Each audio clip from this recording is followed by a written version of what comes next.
നാട്ടുകളുടെ news എക്സൈൻ വാർത്തകളിലേക്ക് ഏവർക്കും സ്വാഗതം. വാർത്തകൾ ചുരുക്കത്തിൽ. കാർഷിക മേഖലയുടെ പഴമ നിലനിർത്തി കർഷകരുടെ ആയില്യമകം ആഘോഷം. കന്നിമാസത്തിലെ 16-ാം മകത്തിന് പുരാതന കർഷക ഭവനങ്ങളിൽ മകത്തടിയനെ പ്രതിഷ്ഠിക്കലും കന്നുകാലികളെ പൂജിക്കലും നടന്നു. ഒരു റിപ്പോർട്ടിലേക്ക്. വീടിൻ്റെ മുറ്റത്ത് അരിമാവ് കൊണ്ട് അണിഞ്ഞ് മകത്തടിയനെയും പരിവാരങ്ങളെയും വയ്ക്കുന്ന ചടങ്ങ് ഇന്ന് പുരാതന വീടുകളിൽ മാത്രമാണ് കണ്ടുവരുന്നത്. മണ്ണുകൊണ്ടുണ്ടാക്കിയ മാദേവരെയാണ് ഇവിടെ പ്രതിഷ്ഠിക്കുന്നത്.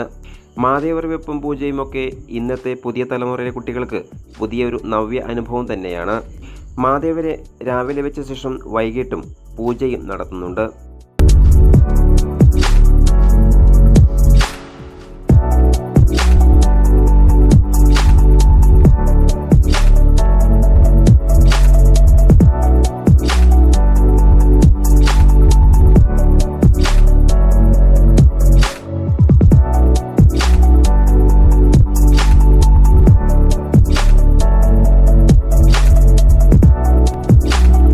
ഗ്രാമീണ മേഖലയായ തച്ചനാട്ടുകരയിലെ വിവിധ ഭാഗങ്ങളിൽ ആചാരപ്പെരുമകളോടെ ആയില്യമകം ആഘോഷം നടന്നു. കന്നിമാസത്തിൽ വിജയദശമിക്ക് മുമ്പ് വരുന്ന ആയില്യമകം നാളുകളാണ് ആഘോഷത്തിനായി എടുക്കുന്നത്. കന്നിമാസത്തിലെ 16-ാം മകത്തിന് കർഷക ഭവനങ്ങളിൽ മകത്തടിയനെ പ്രതിഷ്ഠിക്കലും കന്നുകാലികളെ പൂജിക്കലും നടക്കുന്നു. ഗ്രാമങ്ങളിലെ പുരാതന തറവാട്ടുകാർ മാത്രമാണ് ഇപ്പോൾ ഇത്തരത്തിലുള്ള ആചാരം മുറുകെ പിടിച്ചു നടക്കുന്നത്.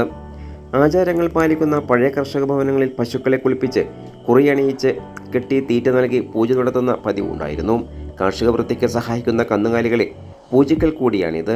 കാർഷിക മേഖല യന്ത്രങ്ങൾക്ക് വഴിമാറിയതോടെ കർഷക ഭവനങ്ങളിലെ തൊഴുത്തുകളും കന്നുകാലികളും ഇന്ന് ഇല്ലാതെയായി. യന്ത്രവൽകൃത കൃഷിയിലേക്ക് മാറിയെങ്കിലും അന്നം തരുന്ന നെൽപ്പാടങ്ങൾ ഉഴുതുമറിക്കുന്ന കന്നുകാലികൾക്ക് വിശ്രമം നൽകി ആദരിക്കുന്ന അപൂർവ സന്ദർഭം കൂടിയാണ് ആയില്യമകം ദിനങ്ങൾ. ആയില്യത്തിന് കന്നുകാലികൾക്ക് അരിക്കുറിയും മകം നാളിൽ മഞ്ഞക്കുറിയും അണിയിക്കും. ആദ്യകാലങ്ങളിൽ എല്ലാ ദിവസവും പാടത്ത് ഒഴിവില്ലാതെ കന്നുകാലികൾക്ക് പണി ഉണ്ടായിരുന്നു. എന്നാൽ ആയില്യം മകം ദിവസങ്ങൾ മാത്രമാണ് ഒഴിവ് നൽകുക. രാവിലെ കുളിപ്പിച്ച ശേഷം കന്നുകാലികളുടെ ശരീരത്തിൽ കൈപ്പത്തി കൊണ്ട് കുറി അണിയിക്കുക. കന്നുകാലികൾക്ക് തൊഴുത്തിൽ കെട്ടി തീറ്റയും നൽകുകയും ചെയ്യുന്നത് ഒരു ദിവസത്തെ വിശ്രമമാണ് ഇതുകൊണ്ട് ഉദ്ദേശിക്കുന്നതെന്ന് കർഷകനായ അമ്പലത്ത് വിശ്വനാഥൻ പറഞ്ഞു. തച്ചനാട്ടുകര, ആലിപ്പറമ്പ്, വെള്ളിനേഴി എന്നിവിടങ്ങളിൽ പഴമ പിന്തുടർന്ന് ഏതാനും കർഷകർ ഈ ചടങ്ങുകൾ അനുഷ്ഠിച്ചു വരുന്നു. പഴയകാല ആചാരങ്ങളും ഇന്ന് അന്യം നിന്ന് പോവുകയാണിപ്പോൾ. News desk, Nattukal vision.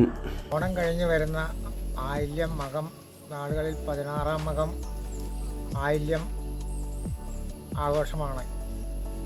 അതിനുശേഷം അന്ന് ദിവസം കന്നുകാലികളെ പശുക്കളെ കുറിയിടിയിക്കുക, മകം ദിവസം മഞ്ഞക്കുറിയിടിയിക്കുക.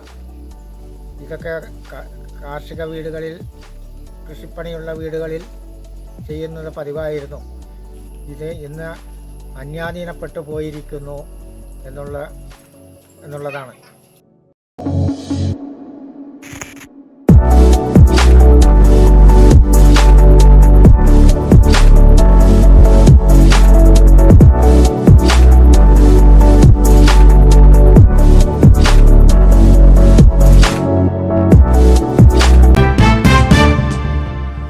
കൂടുതൽ വാർത്തകൾക്കായി നാട്ടുകൾ വിഷൻ ചാനൽ സബ്സ്ക്രൈബ് ചെയ്യൂ.